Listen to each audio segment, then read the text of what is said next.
what you want to look at is actually this over here, the views and the impressions, because YouTube actually builds a small sequence. So if you were to say, are these 20 million people and these 8 million people overlapping? Absolutely. How about the 3 million and 1 million? Not as much, because obviously the percentage served is way low. So these two are your main ads.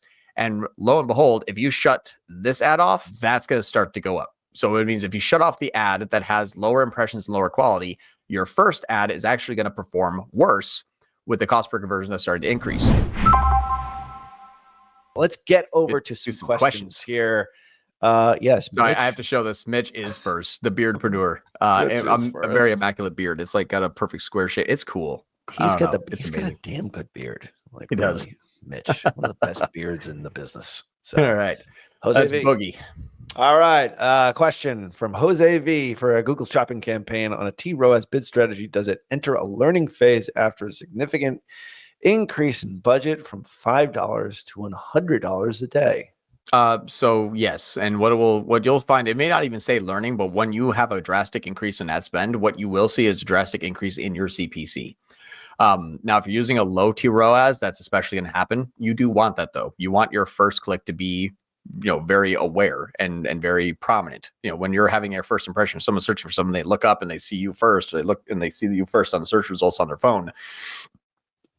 Being first considered is worth it. So there will be a learning. What that learning will be is that your CPC is going to go up, your spend is going to go up. That's pretty much the only thing that's going to happen. You might get some better search terms that you couldn't enter those ecosystems, those auctions before, because you weren't spending enough CPC because your ad spend was so low.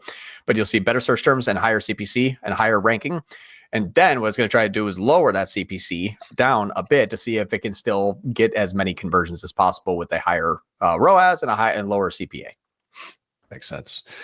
Thank you, Jose V. Stuart Little, digital platforms to market cigarettes in Canada. Any tips on how to avoid policy issues? Wow. Yeah, call them nicotine free. I'm just kidding. Call them cancer sticks. Yeah, there you go. Yeah. So the thing that we found in Canada with alcohol and tobacco is you have to exclude everybody from 18 to 24, unfortunately.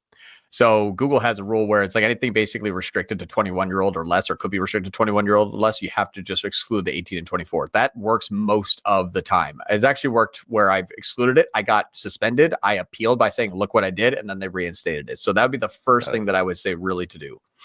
Very cool. All right.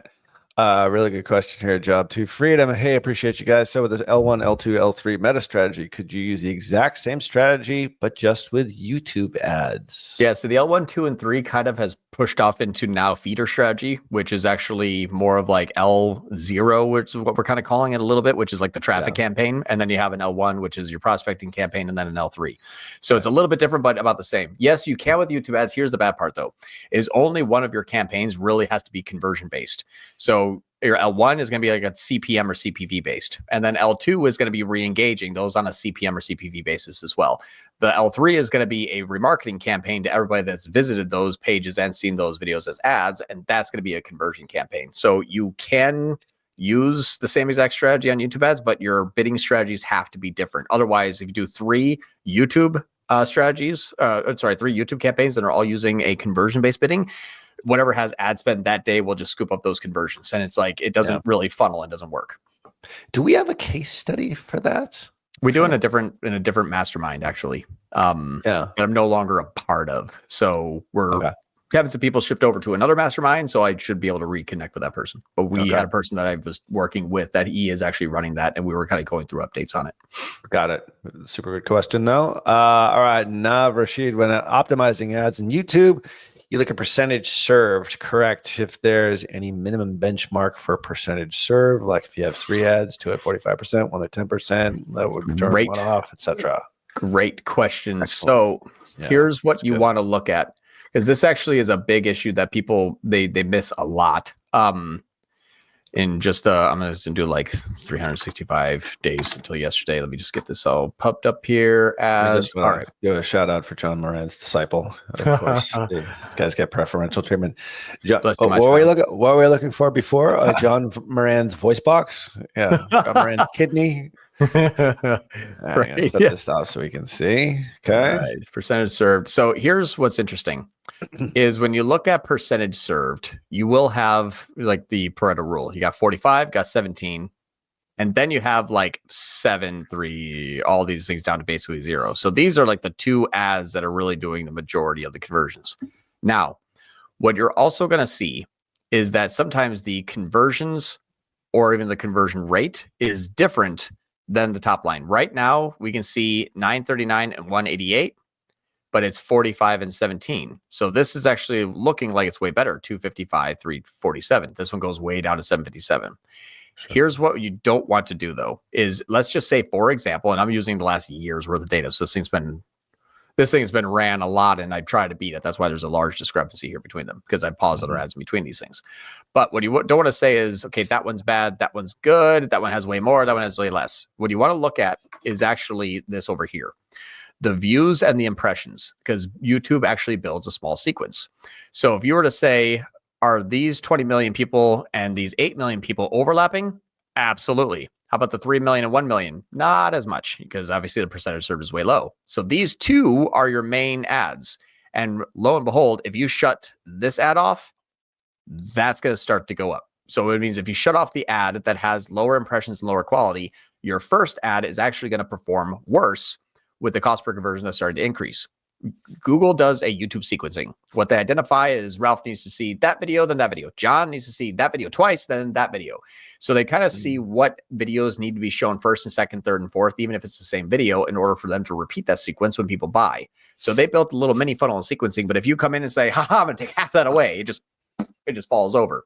You can't just remove one of the legs. So don't look at it as in just pure results. Look at it also by engagement, and know that there's going to be overlap, but percentage served will keep the main ones that are overlapping each other well funded. They just may look a little bit different in conversions. Okay. And the percentage served, once again, for the first and the second ad in that case were what versus the third and the fourth? There were a large discrepancy between them. It was 45 and 17. Okay. And then 7. 7. Okay. Mm-hmm. So Google figured this out. How long did it take to sort of start to figure that sequencing out? You mean how long does it take to optimize, or when did I learn it? Yeah, no. Like when you start, like let's say you started, I have to assume you started probably 4 or 5 videos at the same time. Mm-hmm. Maybe. Yeah, usually within a week, it'll pick 2 to 5. It'll start to kind of figure it out. So it's like once you figure out that sequence that they automatically superimpose on your videos, it might take a couple of weeks, up for a few months. Yep. Now check this out. Okay. 365 days, 45 and 17. This would be something, let's kill it, because this is the main video. Now watch this. What happened last week with the same videos or the other videos? Now it's 41 and 28. It shows different videos. Yeah. Interesting. So I always just give it 15 videos, and it'll just kind of pick and choose and recycle what it thinks is working, because I have years worth of data on all these videos. So I'm not going to pause them. I'll just let Google pick and decide which ones work well, because I'm not Google. I'll give them the tools as to which to succeed, but I won't tell it how to succeed.